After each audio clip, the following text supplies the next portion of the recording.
All right, hello everybody. Hope you're all doing well.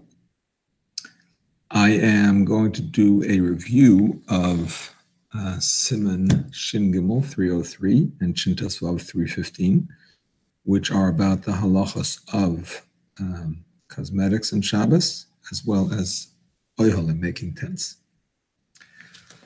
I'm not going to be able to make it to the class tonight, which is why I am doing it now on video. If you have any questions, please don't hesitate to call, text, WhatsApp, email, you name it.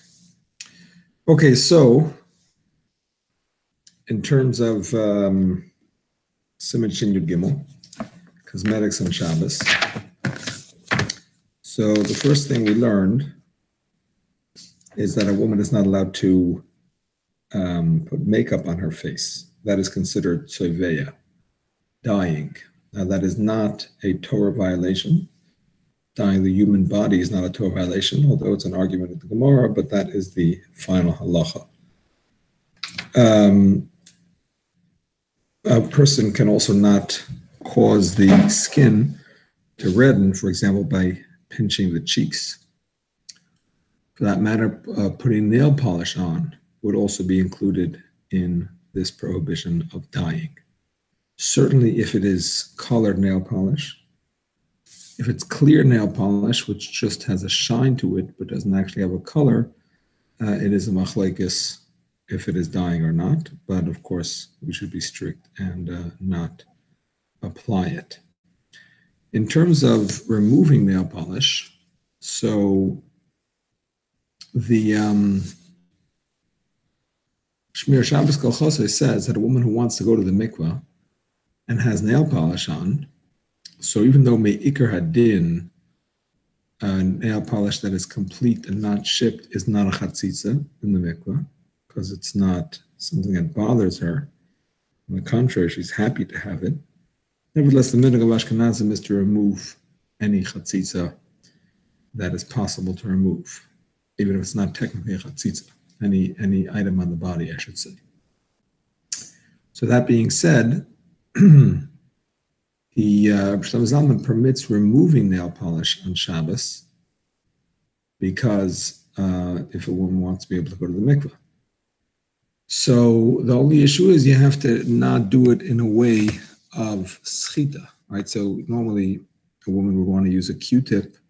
The Q-tip's going to absorb some of the nail polish remover, and then she's going to squeeze it out onto the nail. So that's not allowed because of the isser of schita, of squeezing.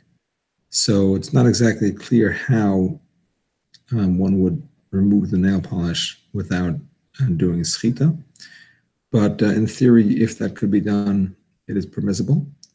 However, the poskim say that it would be forbidden to remove nail polish for the purpose of being able to put on more nail polish, because that is like mechika, for the sake of later, dyeing. The Alkud Yosef actually says that one should not remove nail polish on Shabbos because he considers that to be memachik, to be like smoothing the nail. Okay, also, it's forbidden to dye the lips on Shabbos. Even if there would not be any isser of memachik, which is smoothing, there would be an isser of dyeing. So even if you would have like a liquid lipstick, pure liquid, you would not be allowed to apply that because of the problem of dyeing. Certainly the lipsticks that we have, to apply them as an isser of memachik, of smoothing that surface. And for that matter, one cannot use chapstick also for the same reason. I did see in the Alkut Yosef that he permits using hand cream because he says the cream is totally absorbed in the body, and therefore there's nothing that's left that is smooth. But other poskim forbid that. So that is something interesting to know about.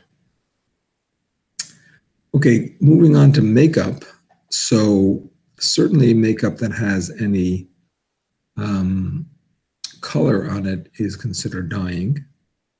There's a question about makeup that is the skin color. So it's not really dying. Maybe it's just the same color as the skin. On the other hand, why is the woman putting it on? Obviously, she wants to strengthen that color of the skin. So it is somewhat dying. There's a machlekes of the achronim about that. Nevertheless, if it is to cover up blemishes that she has, well, then that is dying because she is covering up those blemishes. Now, if it is a powder that is not oil-based and is therefore not going to last on the skin very long, so there is a machlekes of achronim if that's us or not. Some want to say, Reb Moshe, that because the powder barely lasts at all, it does not even fall into the category of dying at all. Other poskim, the Shevet HaLevi, and others forbid it. But I did see that if it is a skin-colored powder, then there is more reason to be lenient because of the two lenient opinions, both the fact that it's skin-colored and the fact that it is not permanent. Now, in terms of removing makeup, like we said before, there is no isser of removing makeup per se, as long as you're not doing it to be able to apply more makeup. Nevertheless, one would have to be careful to use water as opposed to wipes or cotton pads or anything else that would involve the isser of schita, of squeezing. Now, men generally don't use makeup, but nevertheless, if a man would want to use makeup for whatever reason, besides the issue of beged ish and lo silbash and so on, but even if he has a heter, if he has a medical need or whatever, nevertheless on Shabbos it's an issue because the same rules apply to men and women. Actually, going back to lipstick, I forgot to mention that it says in Shulchan Aruch that a man is allowed to eat cherries or other fruits that might dye his lips because he doesn't care for that dye. So it's like a kilkel. It's not like a significant dye. But in fact, the poskim say that the same applies to women nowadays. Women nowadays do not want their lips to be dyed by cherries or by pomegranates or by any of those other stuff. They only want the real lipstick kind of thing. So therefore, in practice, women are allowed to eat those sort of fruits because they don't want that particular color on their skin, so it's not considered a significant act of tzeveh. Now, if you want to clean a wound, so some of the cleansers have like a red ink in them, like iodine, the red ink. Although I did read in a website just now, I was looking up this iodine thing, that the experts, so-called experts, say that nowadays you really should not use alcohol or iodine or hydrogen peroxide on an open wound because often that damages the skin unnecessarily. And they rather recommend using saline solution like water with salt or mild soap mixed with water. But in any case, there is no issue of dyeing when using something like iodine because that is really not the intent of the action. Plus, it's derabanan and other factors, so therefore it is allowed. Now, in terms of getting a suntan, there are those that forbid it, the Minchas Yitzchak in particular, because he says you're dyeing your skin, you're causing your skin to change its color. And he also mentions the fact that it's not comfortable on Shabbos, you get hot, and he's concerned maybe you'll end up using lotion, smearing it on, and so on. So all those factors together, he recommends one should not purposefully take a suntan. A person is walking and he's in the sun and he gets suntan, that's not an issue because really the whole thing is very distant. But if you're doing it on purpose, he says not to do it. On the other hand, other poskim say no, because it is not a direct result of your action. It's very indirect. Yalkut Yosef says one does not have to worry about getting a suntan. However, one does have to be careful not to put on any cream and that sort of thing. A spray would be allowed, but not a cream in terms of memachik. Combing hair is a very serious violation on Shabbos. According to many poskim, it could even be an Isser D'Oraisa, because the assumption is that when a person combs hair, they want to remove the tangled hairs, I should say. So it's not even considered a davar she'eino miskaven, unintended consequence. It's considered a davar hamiskaven. It's considered something that is intended. So that's a pretty severe violation. On the other hand, some say maybe it's not your intention, and if you do it softly, maybe it's possible to do it without actually ripping out hairs. So maybe it's only asad rabbanon. But in any case, it is actually forbidden. There's no question about that. The only possible heter is to use a baby brush, which is a soft brush, to do it gently so that one will not necessarily remove any hairs, and to have one that is special for Shabbos, because there's an issue of udin dechoil, which has to be understood exactly what udin dechoil means. But in any case, one of the definitions of udin dechoil is to use a utensil that is or can be used for a malacha, to use it on Shabbos, even in a way that is not a malacha, but it could appear to be a malacha. So when you use a regular brush, even if you're doing it softly, it might appear like it's a udin dechoil. If you have a special Shabbos brush, that is the best way to do it. In terms of having a goy comb hair, and this is relevant if a woman came to the mikveh and forgot to comb her hair before Shabbos or Yom Tov. So if you hold this in Isser D'Oraisa, it's really a problem for a goy to do.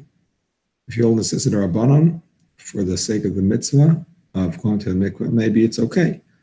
An additional reason why it might be an Isser D'Rabbanan, even if it is considered intentional, is that some say when you remove hair, unless you have the intent to use the hair for something, it would be considered a malacha she'ein tzarich legufa, malacha that you don't need the object which you're doing the malacha with. So that would be a shaila you would have to ask a rav on the time, at that time. But nevertheless, in principle, there is perhaps room to be lenient and allow a non-Jew to comb hair in a case of a mikvah. Okay, in terms of braiding hair, so it says that Hashem brought Chava to Adam after he built her. Vayiven as Isha, he built her. And some say that means he braided her hair. So braiding hair, now this is not the simple meaning, it's not the Eraisa, not according to the Chacham that we paskin like. Belazar disagrees, but in practice we don't paskin that it's a Eraisa. It's not actually binyan, but it's doimel binyan, it's similar to binyan. And therefore it is rabbinically forbidden for a woman to braid her hair on Shabbos, or for that matter, to unbraid her hair. Now, Reb Nissen Karelitz says that if she simply takes out the rubber from her hair and it just kind of on its own gets loose, that's okay. She can't actively unbraid it, but if it kind of unbraids on its own, he says that it is okay. The poskim discuss why is it not like weaving when you braid your hair. The Shevet HaLevi or Vosner discusses that. And the Mishnah Brewer discusses that. And he says because it's connected to the head, that's not a normal way to weave. The Shevet HaLevi discusses why it's not like braiding a rope, which is also asar according to the Rambam. And he says that there the rope becomes one entity, and here each hair really remains separate, and you don't want it to fuse into one. It's just a temporary thing. Okay, in any case, making a part in the middle of the hair so that some of the hair goes to one side and some of the hair goes to the other side. There's a part in the middle. So that is forbidden to do with a comb or a brush, but it is permissible to do with a hand. The reason it's forbidden to make a part, some say it's because it's like boina, it's like building the hair and making it look nice. Some say that it is because of that you may remove the hair as you're doing it.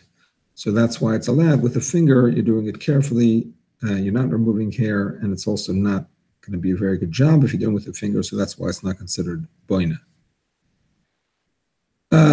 Now, in terms of a sheitel, so there is a machlokes about combing a sheitel. Some say you cannot comb a sheitel. just like you cannot sweep the floor with a brush whose pieces may come out, because that's considered like steer, like you're breaking that broom. Some want to say the same thing about a shaitel, that the hairs may come out, and it's like steer. It's like you're destroying that shaitel.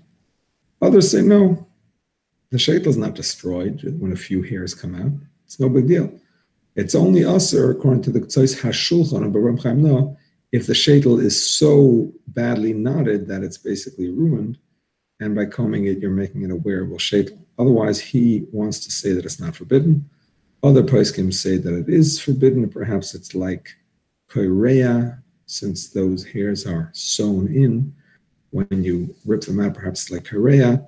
So there's different opinions. If you want to be strict, you will only use a baby's brush and do it lightly in such a way that you don't pull out hairs in a definite manner.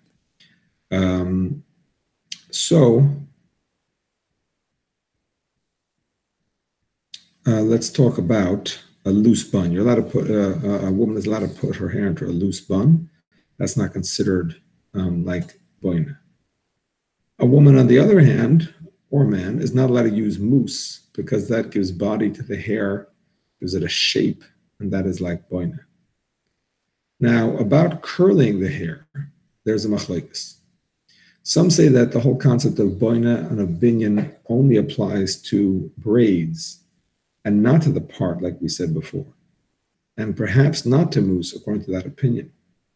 It only applies to braids, and according to that opinion, there's no issue with curling per se. I mean, maybe you might end up removing hairs. That's a separate issue. But in terms of the actual curling, they say it's allowed. Others say no, that curling is like boina, and that whenever you make the hair, change the hair and make it look nice, it's an issue of boina. In practice, the poskim say one should not curl the hair on Shabbos or Yom Tov. One may not put curlers in. On the other hand, Yalkut Yosef says if the curlers were in from before, you are allowed to take them out. Obviously carefully so as not to cut any hairs, but he says you're allowed to take them out. As far as twirling payas, so Rav Avram Chaim Noah says that you are allowed to twirl the payas if they already have somewhat of a curl, and you want to just not do it very tight, but just kind of loosely kind of keep them curled. You should not do it if it's wet, so that you should not be squeezing out water, and you should not do it very tightly in such a way that you're making a very good curl, but just a kind of a loose curl to keep it, more or less looking decent. That is what the Ktsois HaShulchan allows. All right, so that pretty much covers us for cosmetics on Shabbos. And now let us discuss Siman 315, which is the laws of Oihel on Shabbos.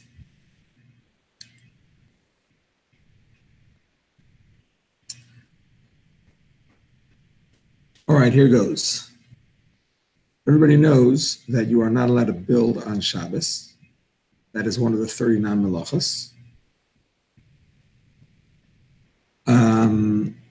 So a tulda of binyan is making a tent, making an oil.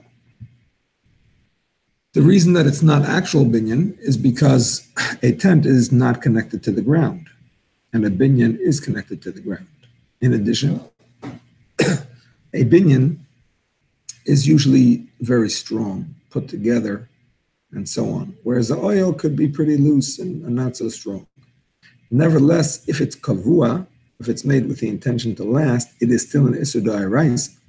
It's not the Av, but it is the Tulda, and it is an Isur D'Oraisa. What is the geder of an oil kavua? How long does the tent have to be left up in order to be an oil kavua? Some want to suggest even 8 days, like a sukkah, for example, that is left up for 8 days with Shmini Atzeres. Some say that it's 30 days, different opinions. But nevertheless, an oil kavua, an oil arai should be for less than that. An oil arai means a temporary tent. In order for it to be an issue, it has to be protecting a tefach space. That means it has to be a tefach off the ground. And also it has to be for the purpose of protection. That's what an oil is. It's for the purpose of protection. If it's not for the purpose of protection, we'll learn about it later. And it is asur even if it has no walls. Even if it's just a roof without any walls, it is still an oil arai if it's temporary, and it's asur d'rabbanan. So when the kids play and they make tents and they put their blankets up together with their pillows and the chairs and the beds and all of that, we were not able to find a heter for that sort of behavior on Shabbos or Yom Tov, even though it's great fun and the kids can really spend hours making those tents. They should save it for Tisha B'Av afternoon and for other days that they're bored. It's not an appropriate Shabbos activity.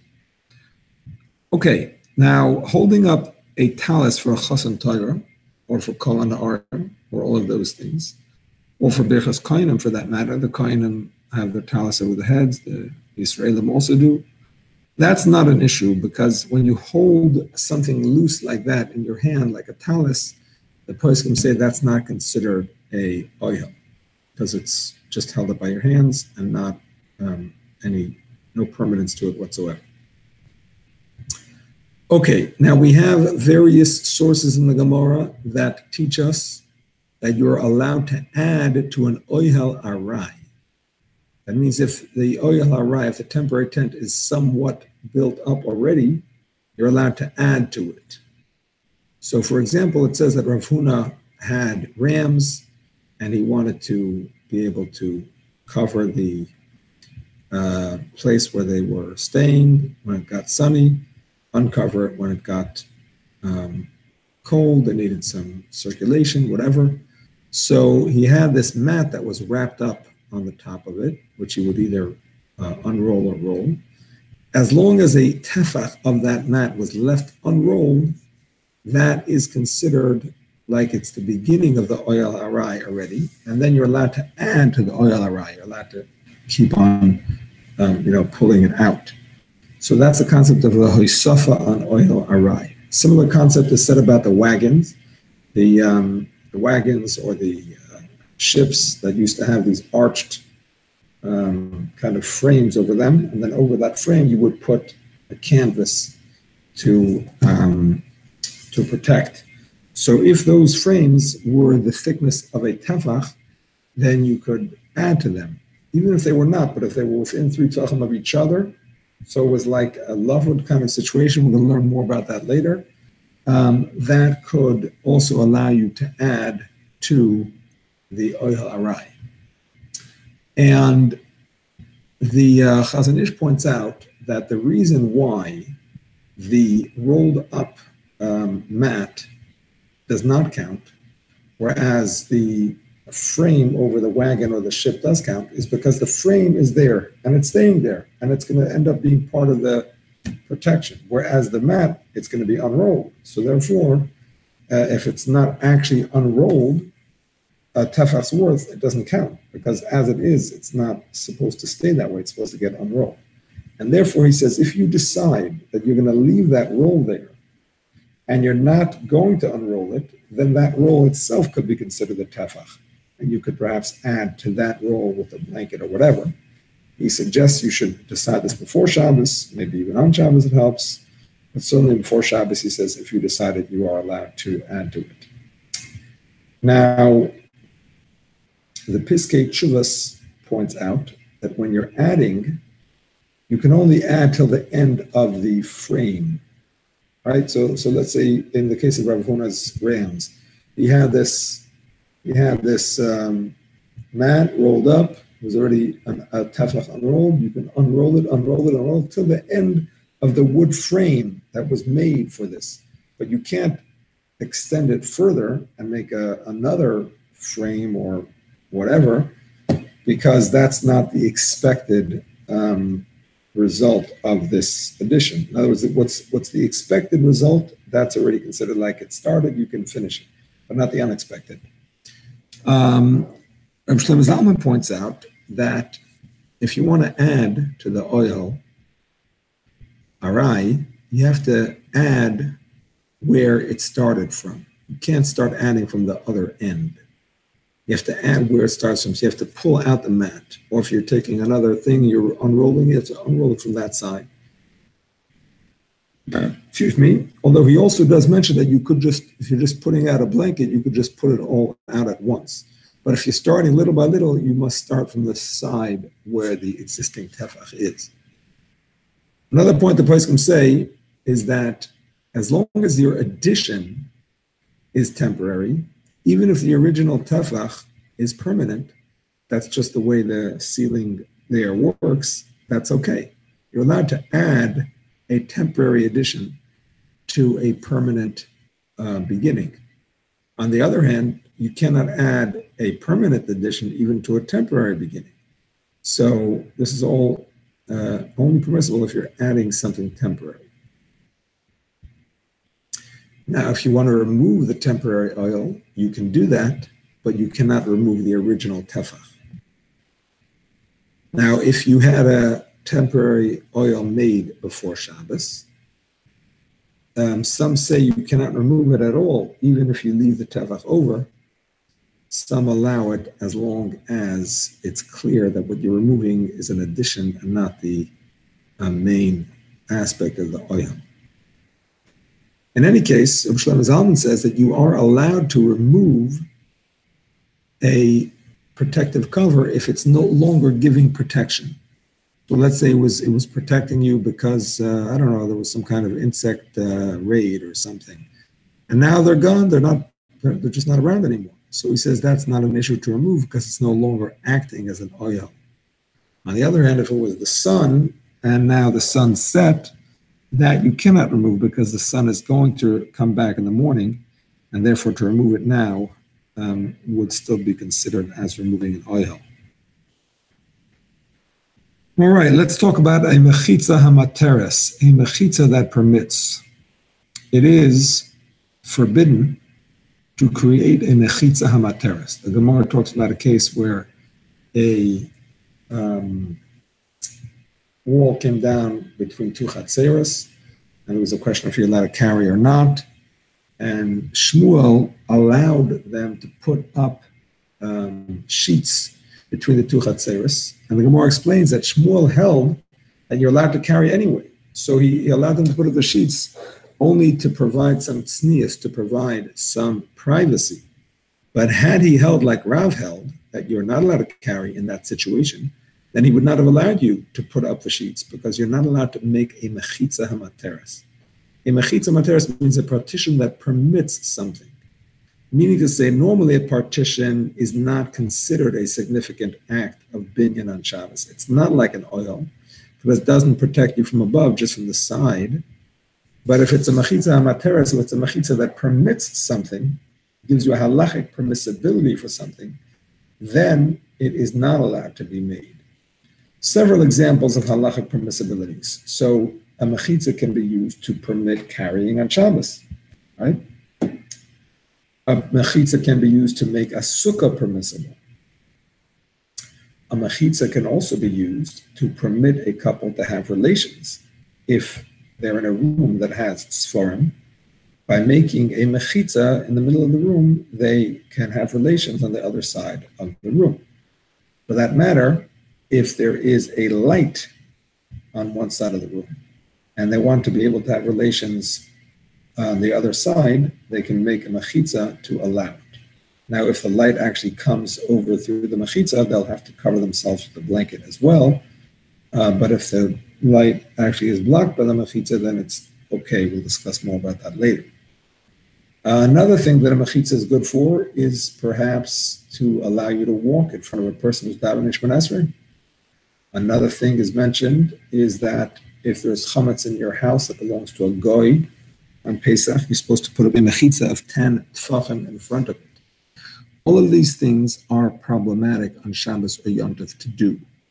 Now, that being said, the poskim say that sukkah and eruv are definitely also according to all the Rishonim. The other types of mechitzas which allow hashmer shamit, and all those other examples we gave, that is a machlokes rishonim. In fact, we paskin that it's forbidden, but it is a machlokes rishonim just for your information. So, just like we said before, that you're allowed to add to a temporary oil, you're also allowed to add to a temporary mechitza, even though it is only after you add to it that the mechitza acts in a way that is matir. In other words, the mechitza was not the right size to allow for the couple to have relations, but it already was up for one tefach. And then you added to it on Shabbos, and now it allows that thing. So now it becomes a mechitza hamateres. Beforehand, it was just a mechitza, not materes. Nevertheless, it's allowed. Now, Shlomo Zalman says this is only true for tashmish and the like, but not for sukkah and eruv. There he says you should not make a sukkah or an eruv, even if the tefach is already there. That's more strict. On the other hand, an interesting fact for your information is that even though you're not allowed to make an eruv, you're allowed to make a mechitza out of people to act as an eruv, or a sukkah for that matter, as long as they don't know. As long as they don't know, that's like doing it with the shinui. If they don't even know why they're standing there, that's like a shinui, and that's allowed. Okay. Shlomo Zalman also says that you are allowed to tie down an existing mechitza, just like you could add to a mechitza. You're allowed to tie down an existing mechitza because that's all considered like adding to a temporary oil rather than making one. Of course, you can only tie it in a way that's permissible to tie knots. We'll learn more about that later, maybe tomorrow night, but that is what it is. Okay, now, the Magen Avraham says that if the mechitza is not really necessary, halachically, then you're allowed to make it. Let's talk about, for example, the mechitza between men and women when there's a drasha. But Moshe Feinstein holds that is a chiyuv d'oraisa to make a mechitza between men and women in Torah matters. So in Shulchan Aruch it says that this is something that is tznius. It's only tznius. It doesn't consider it a mechitza hamateres. Why is that? So the poskim explain, because there is no din mechitza per se. It is rather a din that the men should not see the women. So therefore, it doesn't have to be tied down specifically. It doesn't have to be a certain height per se. It just has to be that they can't be able to see each other. So it doesn't have a din mechitza. So therefore, even if you make it with the dimensions and size of mechitza, it's okay. So similarly, the Magen Avraham says that if you have, let's say, a light, and you have a mechitza, and the mechitza is such that it blocks the light, so then you're allowed to extend it. I mean, the truth is you're always allowed to extend the mechitza. So you could, let's say, even put up an additional mechitza that has the dimensions of a proper mechitza, because, you know what? I take it back. I take it back. There is no mechitza. There's a light, and you put up a mechitza, but that mechitza actually blocks the light. So even though it has a din mechitza, that's 10 tall, and it doesn't blow in the wind, and it covers most of the space across the room, nevertheless, because it blocks the light, you don't need a mechitza per se. It's enough just the fact that the light is blocked. It's dark. That's fine. So therefore, he allows it. Similarly, when it comes to Sfarim, we know that it's permissible to have relations in the room with Sfarim if they are double covered. So let's say there's already one cover on the Sfarim, and you put up a mechitza to create the second cover. And Magen Avraham says that's okay because you already have one cover. So this is like a second cover. You don't need a mechitza per se. So that's, of course, only if the sfarim are lower than the mechitza. If it's higher and it's visible, then you do need a din mechitza, then it would be a problem. I did come across in the Achronim, I forget who says it, that tying a string to make a tzuras HaPesach is also a problem of mechitza hamateres. Again, tying with the loop, obviously not with the knot, whatever it is, but it is also a problem to make an eruv that way because it's a mechitza hamateres. Now, but if you made a mechitza on Shabbos in a forbidden way, if it was done on purpose, you cannot use it for the purpose that it was made. If it was done by accident, then you can. This is the same as all isurim derabanan that were transgressed on Shabbos. Now, which we said that you can make a mechitza for tznius, for modesty. That's only if it's a temporary one, not a permanent one. Now, when it comes to a mechitza that is for decorative purposes, that is allowed, even if it's going to be left permanently in its place, as long as it's not attached firmly. So, for example, you're allowed to put a mechitza in a doorway, which is going to be flying in the wind. People just walk right through it, just for tznius, and it's attached there in a flimsy way, meaning to say you drape it over the wire, or there's hooks there, you hook it on, but you don't attach it in a permanent way. So because it's flimsy and it's only for tznius, it's permissible even though you're planning to leave it there. Similarly, if you have on the wall tapestries, you want to attach to the wall, again, not attaching with nails or anything, just hanging from a hook or a string or whatever, that is also allowed even if you're planning to leave it up there because it's purely decorative and you're not attaching it in a strong way, and therefore it's allowed. Now, the Chazon Ish only allows both of those things if you are living there temporarily for a short time. For a long time, he forbids it, but most Acharonim permit it. And according to them, also would be permissible to put a picture frame on a existing nail in the wall. Obviously, putting that nail in is strictly forbidden. That's an issue of boina. We learned it last time. But hanging from the nail, just a decorative thing, is not forbidden according to those most places. Okay, coming back to mechitza hamateres, you're allowed to remove the mechitza hamateres, but not the original tefach. So if you added to it, you could remove what you added, but not the original tefach. If the mechitza hamateres is no longer needed, meaning to say it's the morning, the couple needed the mechitza at night to do the mitzvah, and now it's the morning, so the mechitza is no longer materes anything. It's not the time for that mitzvah or whatever. So therefore, it's permissible to remove because it's not serving any function at this time, similar to what we said before about a oil that is no longer serving a function that is an oil that is protective. Okay, a kila is a discussion that is difficult to understand. The way the Magen Avraham explains it, and the Alter Rebbe also quotes, is that it is basically a cover for a bed that has a canopy. And the issue is that it has a lip around it where you're going to hang the kila on the frame of the canopy, and you're going to have the curtains that come down it.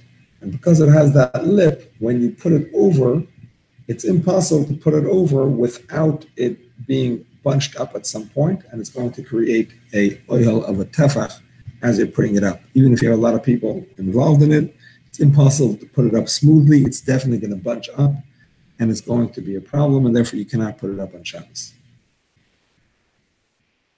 Okay.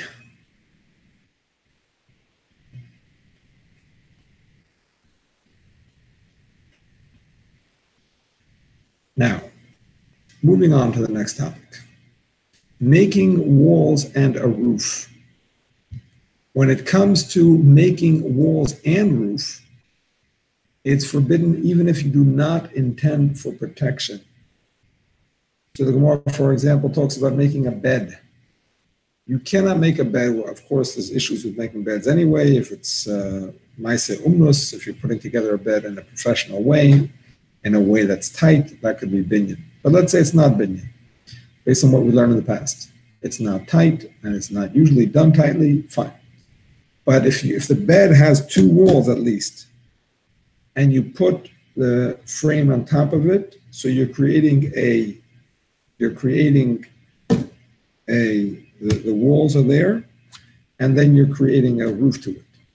Mishnah Berurah says it's only an issue if you put the walls there. The walls are there from before Shabbos, it's okay. But if you put the walls there, you move the bed frame there, and then you cover the bed frame, that's a problem. Now, if the bed frame already has ropes, and those ropes are within 3 tefachim of each other, then it's considered like it's covered already. Halach, it's not an issue. But if the bed frame does not have the ropes close to each other, and then you put a mattress on it or whatever else you put on it, so that creates a roof over the walls, which is an issue and is forbidden on Shabbos. Now, when it comes to the walls, the poskim say that it's only an issue if the walls reach within 3 tefachim of the ground. The way you can make this bed is with the shinui. That means you first bring the top and then you bring the walls underneath it. And because it's not a real oil, it's not really for protection, that's why it's allowed. And the Gemara says the same thing about barrels. Instead of making the barrels 1, 2, and then 3 on top, take the third one and then put the other ones underneath. Same thing with eggs, stacking the eggs. Now, are you allowed to make the lovewood first in order to allow you to then put on the roof? In other words, first you'll put strings, which is just strings. They're not really creating a real protection. And then you'll put a roof on it. So that's a machlokes achronim. Some forbid it and some allow it. Now, the achronim say that this is only a problem if you're using the space underneath it. For example, they used to keep their shoes under their bed. But when it comes to something that it's a space that you're not using at all. For example, you have Sfarim, and they're stacked on top of each other. And then you stack 1 on top of 2, and you create walls and a roof. That's not an issue because you're not using that space at all. For that matter, a table that has walls is not considered a problem because you don't use the space. And the post can point out that you usually do use the space under the table for your legs. Nevertheless, that's only because there's nowhere else to put them. But it's not that you really want your legs under the table per se. It's not like the bed where you want your shoes under the bed. That's where you want them. That's where they belong. That's where they're kept. Here, your feet have nowhere else to go but under the table when you're eating on that table. So it's not quite the same as the shoes. Now the Taz has a chiddush. The Taz says that if there are 4 walls, then and a roof, then it's a problem even if you don't intend to use this space underneath. Because 4 walls plus a roof is essentially a guarded space. And therefore he forbids making that. Alter Rebbe does not bring this down. The Mishnah Berurah says that it's better to be strict, so there's different opinions about that. When it comes to removing a roof with its walls, some say, well, just like you're allowed to put it up with the shinui, so too you're allowed to remove it with the shinui, right? So first remove the walls and then the top. Others say, no, when it comes to building, there's a normal way. When it comes to destroying, there's no normal way. Anything you do is normal, and therefore they forbid any kind of steer. And when it comes to opening a folding chair, even if the folding chair has both walls and a top, that's not an issue because there, everything is already in place. You just have to unfold it. It's not like the bed where you have to take the legs and take the cover and put it together. Here it's all there, you're just opening it up. The same thing is a chuppah. Even if the chuppah has, for some reason, down the side, has walls, you're allowed to put it up on Shabbos. Why? Because it's already there, you're just opening it up. Now, remember that over here, the whole time we're talking about a oil that is not for the purpose of protection, but it's for the purpose of using the space underneath. The discussion about a chuppah does not seem germane to this part of the siman. It seems not to be appropriate here because the chuppah, you would think, is something that you have for protection. But in fact, it's explained that no, the chuppah is not for protection. The chuppah is a ritual oil. It's just for the sake of the ritual. And it's not something that you actually have for protection. So therefore, it is appropriate to discuss it. Whereas if you would want to put something up for protection, then it might be a problem, even if it is already held together and you're just opening it up. However, I must say this is a machlokes of the achronim, because the Chazon Ish says no. Chazon Ish says no. Over here, the chuppah is used for protection, And it's not a problem anyway, simply because it is already one entity that is just being held together, and you're just opening it up. And based on this, the Chazon Ish says that really it should be allowed, or it is allowed, to open the roof over a baby carriage, because it's already there, presuming that the roof is already attached to the stroller before Shabbos, even if it was not opened up one tefach, simply because it's already there, you're just opening it up, as opposed to a mat, which is just a mat. Here, everything is there. The whole thing is there. All you have to do is open it up, and it's done. So, based on this, it would seem that an umbrella should also be permissible, because everything is there. You're just opening it up. And in fact, that is also the opinion of the Chassam Sofer in theory, not in practice. And I'll get back to that in a moment. But first, I do want to mention that in terms of this Chazon Ish, others disagree. One of the Chazon Ish's big sources to permit it is that it says, the Ramah says, that you're allowed to close the retractable roof of a sukkah when it rains, open it when it doesn't rain, and it's not a problem of baina because it's like closing a door. So the Chazon Ish uses that same concept. There it's clearly being done for protection, yet because it's already part of that building, it's not an issue to just open it and close it. Same thing, he says, can be applied to all items that are just have to be unfolded and so on.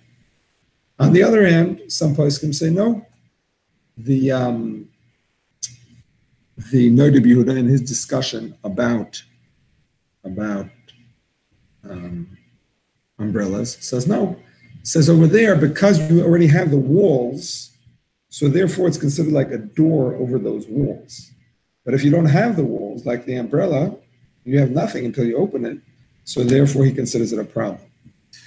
Now the Alter Rebbe is not explicit about his ruling on this, so it's not exactly clear what he holds. But in fact, there are some poskim who disagree with Reb Moshe, for example, with the Chazon Ish, for example, Reb Moshe, Yalkut Yosef, both say that one should keep the carriage open one tefach from before Shabbos. Now, certainly, if the roof was not in place, some of these strollers have roofs you can take on, put back. Certainly, you cannot put it back on Shabbos for the first time.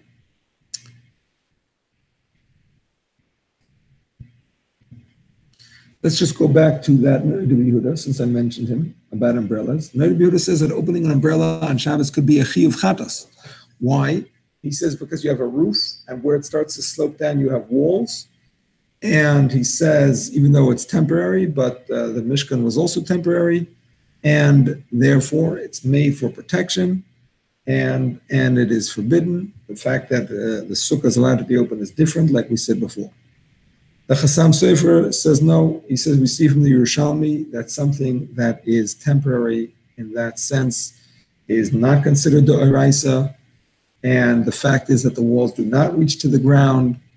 And anyway, it's a Issa d'Rabbanan because it's temporary, and therefore you could be, you could say Safed d'Rabbanan Lakula. In practice, he recommends not to actually do it, but he does try to argue that it might be permissible in theory. Lamaisa, the poskim say not to use umbrellas. Even the Chazon Ish, who according to his opinion it should be permissible, says not to because it looks like binyan. It's like you're making a strong umbrella and whatnot. So in practice, we don't use it. Even if it was open from before Shabbos, it's still an issue of Maras Ayin. If you have a goy carry it for you, not the end of the world. I wouldn't recommend it because it kind of is weird, but it's not the end of the world. Okay. Let's talk a little bit about a tent. So if you have a tent, we spoke until now in the beginning about just a roof, right? Making a roof. Now, if you want to make a tent, so it's going to have a roof and it's going to continue down and have like walls, so that's more strict than when you're just making the top. And in that case, it's forbidden to do. If it spreads out to the length of a tefach within the first 3 tfachim of the top, then it could even be a Torah violation if you're planning to leave it there for some time. But even if it does not, even if it slants very, very slowly so that by the time it reaches a tefach, it's more than 3 away from the top, nevertheless, it is forbidden by rabbinic law. Now, nevertheless, if it's only less than a tefach of the roof, and it's already a tefach spread out, you're allowed to continue spreading it out. If the roof has more than a tefach, you cannot continue spreading it out because that is very close to an Isur D'Oraisa. Now, there's also a chiddush here that if this talus or curtain, whatever, has a string to pull it, even if it doesn't have a tefach open, you could just pull the string because the string indicates that it's meant to be opened. For that matter, a kilas chasanim, which is also some kind of canopy that was already spread out, it was like a canopy spread out on a frame, because it's already made and you just have to take it and put it on top of the bed, that's also permissible, as long as it does not go down beneath the bed so that you'll have the roof here and the walls going down beneath the bed. I mean, the walls on top are already made, that's not an issue, but when you put it over the bed and it hangs down and it creates walls there and a roof there, that creates a problem. On the other hand, when it comes to making a bed, a regular bed, that's not a problem because there is no roof. Even if the blanket hangs down on the sides, that's just walls, no roof. Similarly, if you put a tablecloth on a table, even if the tablecloth goes down the side, creates walls, but it's not creating any kind of roof. On the other hand, when you put up a parochas, when you put up a curtain, so in Shulchan Aruch it says, even though it's allowed, let's say for an Aron Kodesh or something, or for a mechitza, or whatever, you have to be careful that you should not put it up in a way that creates some kind of oyel. Even though it's not your intention, but because your intention is to make some kind of protection, if you're draping it over, and as you're draping it over, it creates a oyel of even a tefach, that's a problem. So you should make sure to do it carefully, do it with 2 people, so that you're doing very carefully, just do it over, let's say it's a curtain, you're doing it over a string, do it just so, without spreading it, do it very light, very up and then down so it doesn't spread out at all.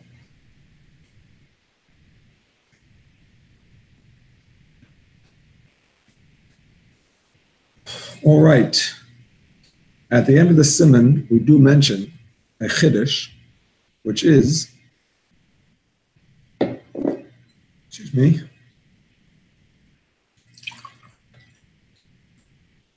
I made a bracha before, so I wish you all l'chaim.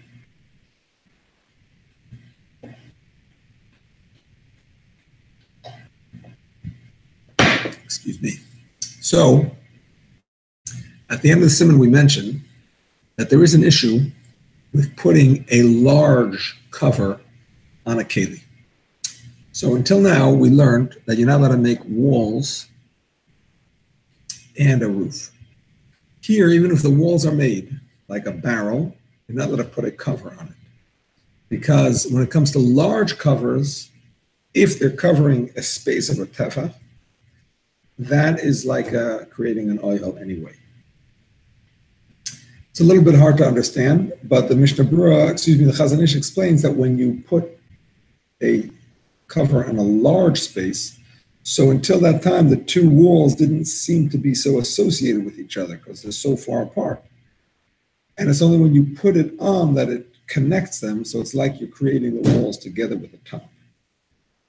That's one point. The Aruch HaShulchan says slightly differently that when you put it up, it becomes for protection, as opposed to a cover that is maybe like by a bed, it's not for protection, it's just there, it's there, and if you put something underneath, you put something underneath.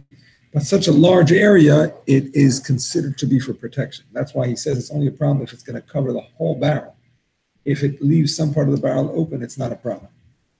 Now, the poskim have trouble defining what it means, a very wide area. So the Chazon Ish says it can't be a bed, because we see there's a discussion about a bed that's only forbidden if you're moving the walls there, not if the walls are there from before. Alter Rebbe says it can't be the size of a pot because we see you're allowed to put a kira. You're allowed to put a kedair on top of a kira. So it's something bigger than that. Perhaps a barrel, perhaps a vat, perhaps a garbage can, perhaps a large garbage container. But nevertheless, the person can say if the cover is attached, you can do it. The Taz holds if it's a designated cover, you can do it. Not everybody agrees with that, but Rav Shalom Zalman says if it has a handle which indicates that it is a cover for that thing, it's also permissible. So that's good to know. But certainly, if it's not the designated cover, it's a problem. So to take like some kind of sheet or something else to cover a large space, like a garbage can, like large garbage disposal area, to cover that with something that is not its designated cover is a problem. Although some Rishonim, by the way, disagree.